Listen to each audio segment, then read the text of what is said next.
Hey everybody, Jam Creates here. Another video coming at you. I am driving home from work, and I thought I would share my thoughts on a topic that has been really, it's been brewing for years, and cases, certain cases it does bubble over, and it's something that is near and dear to a lot of people's hearts.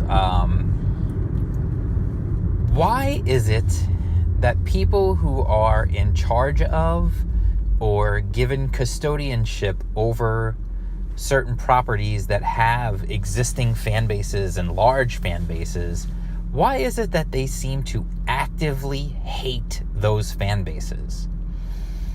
It's a really strange phenomenon.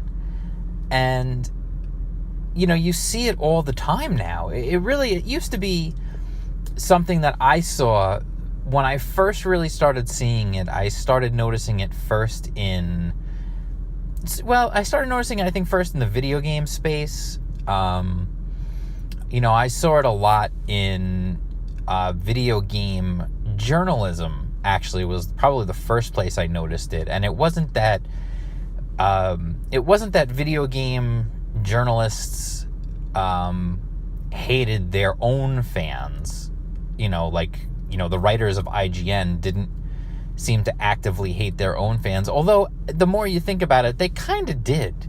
When you used to hear people doing their "this is what the commenters sound like" voice and the things that they would say, they weren't too fond of the people in the comments. And it's the same thing that you see time and time again. I think people tend to forget that not every fan of something is the people in the comments, first of all. Second of all, people jump into comments just to troll because they think it's funny. And that's something that you would think, working on the internet, these people would be well aware of, but they seem to be pretty unaware of it, honestly. There are people who just want to mess with you. They just want to mess with you. You're an online personality. They just want to get a rise out of you. They just want to get a reaction out of you. And you just kind of have to ignore it and move on with your life. And, not everybody who's there is in the comments. And this is the same thing that you now see. Well, let's follow the evolution of what I saw, at least. I saw it from them towards even their own fans, yes, their readers, but even more so just towards video game fans in general. They tended to, you were constantly hearing people on podcasts or on videos or in articles talking about how bad the fandom was. And you saw it a lot. There was a lot of navel-gazing and talking about the fighting game community and how toxic it was to females and anyone else that came into the fighting game community, which, whatever. I don't know if that's even true or not, to be perfectly honest with you, but listen, any community is going to have its good people and its bad people, and that's just part of life. And I think this is where we run into an issue I've mentioned before. There is the real world, and then there is the world that people want it to be. And it's wonderful to want a perfect, beautiful world where everyone gets along and hugs and kisses and is as friendly and happy and go-lucky and all that. But you also have to realize that is not the world we live in. And you just have to deal with the world we do live in. And I feel like it's very hard for these people to do that. And it's very hard for them to accept that there is a world that is not their perfect world that they envision. And it seems to have developed even further now to this thing of, and then there was obviously a whole giant kerfuffle in the video game space. I'm not going to even get into the specifics of that whole thing. We all know, a lot of us know. If you're really curious to know about it, look up Gamergate and you can see the whole thing, and you can decide who was right, who was wrong, and whatever else you want to do. I'm not talking about that. What I'm talking about is this seeming hatred of the fans and constantly wanting to replace the longtime fans with new, better fans, I guess, is the idea, that these new fans would be better fans, or quote-unquote the right kind of fans, which is really just a silly thing to do. That's just bad business practice, honestly. If you've got an existing customer base, you service that customer base. Now, you reach out and try to extend it to get a bigger customer base. Of course you do. But you don't sacrifice your existing customer base to do that. And ironically, one of the companies that now has been doing that is the Disney company. They own Star Wars. They own Marvel. And Marvel Comics has, for lack of a better term, they have crapped all over their old-time fans at every opportunity that they have to get these new, quote-unquote, better fans, the right type of fans, which, quite frankly, just don't exist. They're not coming. And that's why the sales are so terrible. That's why they keep raising the price of the books. That's why they keep over shipping and doing all these gimmicks and special issues and, $10 special event comics just to jack up so it looks like they're making more money. And there's all sorts of weird business practices going on there. And there's plenty of people covering that stuff. You can go check that out for sure. But also with Star Wars, same thing. These old Star Wars fans, we don't need them. They're terrible. They're misogynist. They're racist. They're this, they're that, they're the other thing. No, what they are is they're customers. They're customers who gave you money and continue to give you money. And if you want to have new fans for Star Wars and for Marvel Comics, you damn well better keep your old fans, because they're the ones who are going to bring the new fans in. Especially with something like Star Wars or Marvel that's been around for so long, you've got these longtime fans. Who do you think is out there proselytizing your product and your characters and showing it to their friends, their kids, their nieces, their nephews, all these people, to get them into these characters and into these worlds? Who do you think is doing that? It's the longtime fans. Who do you think is showing their kids the original trilogy and the prequels to get them into Star Wars? And then those kids get into Star Wars, and now they will watch your new Star Wars movies. Yeah, it's the old fans. That's how business works. And yes, I know it hurts people, and it makes them upset to hear certain things like Star Wars is a boy brand. It always has been. Does that mean there are no girls into Star Wars? Of course not. Star Wars was a universal brand for a very long time. But let's be honest, it was always more of a boy brand than a girl brand. That doesn't mean girls can't like it. That doesn't mean girls can't be fans of it. But if you look at the numbers, the majority of the fans are going to be men. They just are. They're going to be boys. And those boys grew up to be men. And then they had kids. And guess what? They shared it with their kids. And those kids went to see the prequels. And then those kids grew up and they had kids. And then they brought their kids to see The Force Awakens. And they showed them the original movies on DVD. And then they took their kids to go see The Force Awakens. And then they took them to go see The Last Jedi. And then the kids told their parents, yeah, I'm not really into Star Wars anymore. Well, why is that? Because they don't have 30 years, 40 years of being a fan in their souls, in their history. A 12-year-old kid has maybe watched all the movies once and has been a fan for a couple of years, maybe 3-4 years, something like that. They don't have this long history with it. They're ready to move on. As soon as they're bored with it, they're ready to move on to the next thing. And guess what, people? They're bored with it. Star Wars toys don't sell. Star Wars merchandise doesn't sell.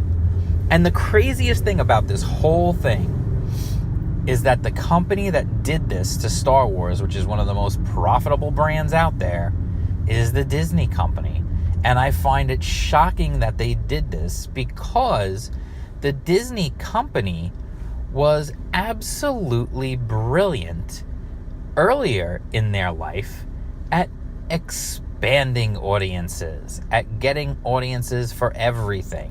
What did they do? They made their movies, they made their TV shows, and guess what? They had giant hits. Let's take TV, for example, okay? Disney TV, They had huge, huge hits with things like The Lizzie McGuire Show and Even Stevens. And then they had even bigger hits with things like Hannah Montana and Wizards of Waverly Place and all these other things. But what did all those shows pretty much have in common? They were pretty much girl shows, let's be honest. And you know why I can say that confidently? Because the numbers back it up. And what happened was Disney saw that and said, well, this is awesome. We're doing giant numbers. High School Musical is huge. Hannah Montana is huge. All these things are huge, but they're really much bigger with girls than they are with boys. So what could we do to get some more boy audience for the Disney stuff? What can we do? We're missing a lot of that market. So they went ahead and they got rid of Toon Disney, which was their just all cartoon channel, which is going to appeal to a really broad audience for sure. But they already had the girls locked up with Disney Channel. So they changed Toon Disney and they made it Disney XD. Disney XD was supposed to be like, oh, this is going to be the cool boy channel, and we're going to launch it with a show. We're gonna put shows like Zeke and Luther, where it's about two skateboarding, doofuses, and we're gonna make another show that's all about kids who do karate, and we're gonna have shows that are action adventure type shows, but they're still comedies, they're still sitcoms, so they're still fairly harmless, but they're gonna have a hint of action, a little hint of scariness, stuff that boys are gonna really be into. And they did that. And they did that to expand their audience. And you know what they didn't do? They didn't suddenly change Hannah Montana into a show where not only was she a teenage girl who was also a pop star and was in school and had boy crushes and all that, and then also make her an MMA fighter. Because that would have been stupid. And everybody would have said, that's stupid. And the girls who watched the show would have been like, we don't care about this stuff. Give us what we want. We want Hannah crushing on boys and having relationship issues and with issues with her friends and all that stuff. That's what we want, and we want her singing. They weren't stupid enough to ruin the existing brands and say to the girls, well, if you don't like this boy stuff we're adding to these brands, well, you're just stupid and you're the wrong kind of fan. No!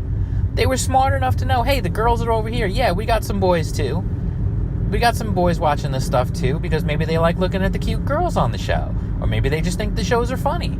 So they're watching these shows too. But we want more boys, so we're going to give them what they want over here.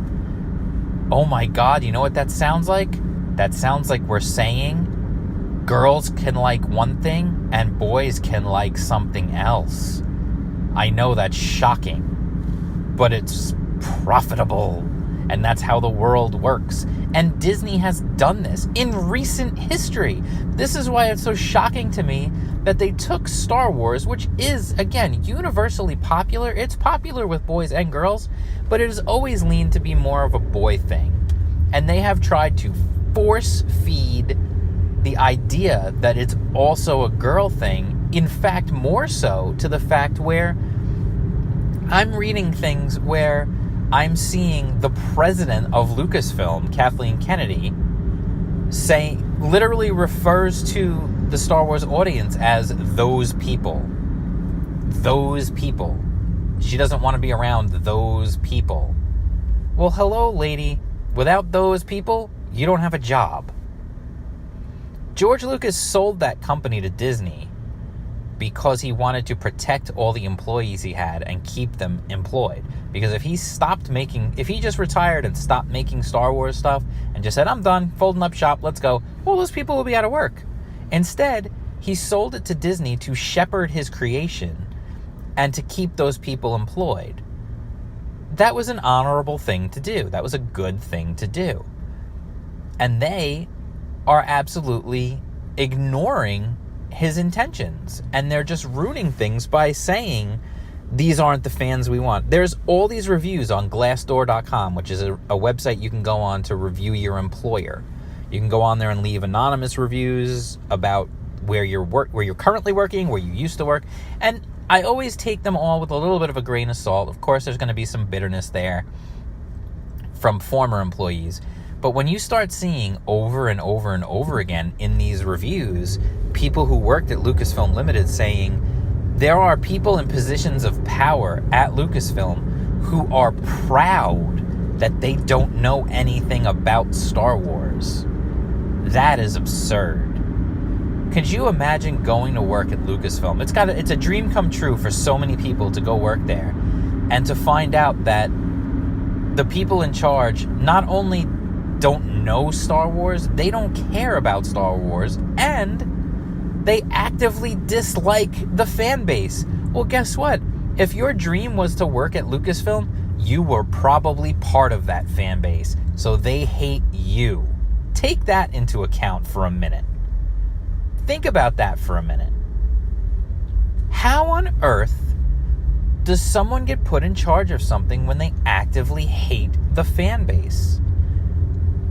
I mean, it's one thing to be put in charge of something and maybe you're not really in the fan base, but you're good at the business aspect of something and you can really make that shine and you can do that. And that's fine. That's absolutely fine. Maybe you've got a passing interest or something. I mean, I look at a guy like Reggie Fils-Aimé, who's the president of Nintendo of America. That guy used to work for, the joke, of course, is he used to work for Pizza Hut. He was the guy who was there when they did the Bigfoot pizza and all that. And he was he was a marketing guy, and that's what he was. And, and he came to Nintendo, and, he says he was a gamer, but let's be honest, he was a gamer much like a lot of other people were gamers. He played some stuff back in the day, but he fully embraced his role. He fully embraces the fans, and he always wants to do things for the fans. Now, he gets hamstrung sometimes by Nintendo of Japan when it comes to decision-making things, and that's just company structure and whatever. But that dude comes out and he puts on a show, even when they've got a terrible lineup for like E3 or something. He still comes out, guns blazing, talking smack, trying to get the fans excited. And yes, that's his job. Well, guess what? You should be good at your job. You should want to do your job. And that's where I go back to yesterday. I was talking about Stan Lee. Stan Lee had an unparalleled excitement about Marvel Comics, their characters, and the things they were doing. And you could hear it in his voice, and he would sell you. Stan Lee was a fantastic salesman. He was a wonderful salesman. He was a great marketer, but he genuinely loved his product. And you could tell that he genuinely had an appreciation for the fans who helped him have the life that he had. We've got so many people now who simply hate the fan base. And it's really this strange phenomenon of recent time where this is happening. And, I don't know if you can pinpoint exactly where it started. I don't know if it goes back to maybe they just can't take criticism.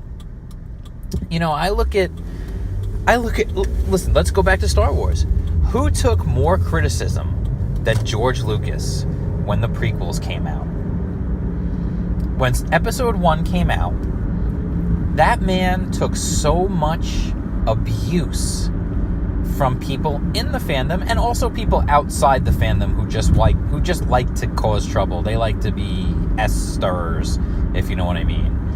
But he took a lot of heat from a lot of people. A lot of people were just constantly giving him a hard time about the prequels, and did throughout all the time he was making all three of them. And then even beyond, they were giving him so much grief about the prequels.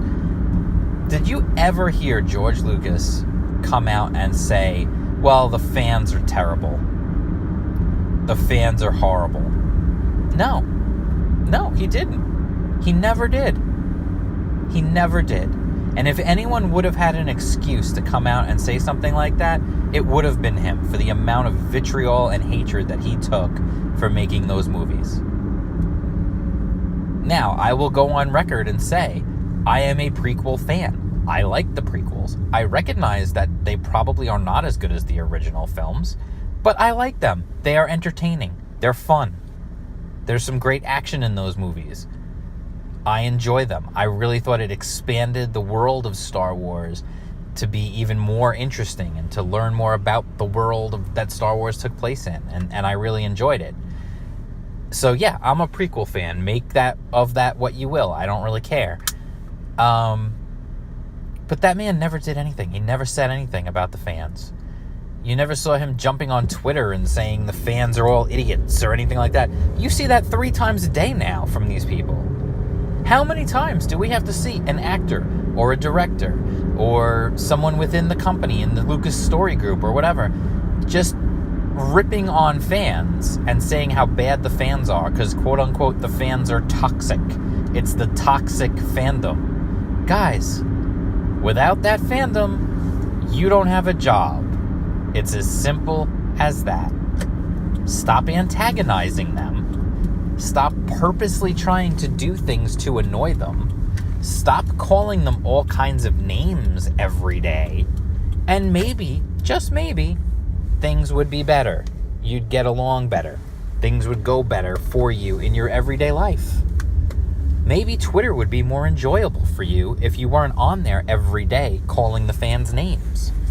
Telling people not to watch your movies or not to buy your comic books or any of that stuff. Like, this is where we're at. We literally have people who are creating things who are saying, don't buy this thing I created. If Frank Perdue came out tomorrow and said, don't buy my chickens, I don't want people, I don't even know if he's still alive, but Jim Perdue, that's the guy now. Frank Perdue's dead. Jim Perdue, if he came out and said, well, I don't want people like you buying my chickens. Well, what the frig, man? He'd be out of business. First of all, he'd be fired. Yeah, I know he owns the company. He runs the company. If they're a publicly traded company and they have a board of directors, he'd be out on his butt. He'd be out on his tail feather, if you will. No one who's got any kind of a brain in their head, a half a brain, a quarter of a brain, who's in business, would ever tell people don't buy my product. That's just dumb. It's just dumb. It's just dumb. Anyway, on that note, I'm home. I'm going to go have some dinner. Maybe I'll have some Perdue chicken. They are not a sponsor, by the way, but if they would like to be, I would be more than happy to have anyone sponsor this show. I'd also like to have anybody subscribe. So if you like this video, hit the like button, hit the subscribe, hit the bell for notifications. Let me know you're out there. I'm really trying to get to double digits. I got 8 subscribers on YouTube, guys. 2 more and I'll be at 10. Double digits, baby. All right, so hit me up on Twitter. I'm at jam_creates. I'll be back again. I got some more comic reviews coming. I got a shipment coming. I just found out today it got delivered. My old Turner books are coming. So there'll be more comic reviews coming. I'm going to dig into some classics, dig into my boxes, and pull out some other stuff too. Maybe some not so classics. We'll see. And then I'm going to talk about my creations that I made back when I was a kid. I'll do some more of that stuff too. So keep it locked. Keep checking it out. I'll be here. All right. Peace out.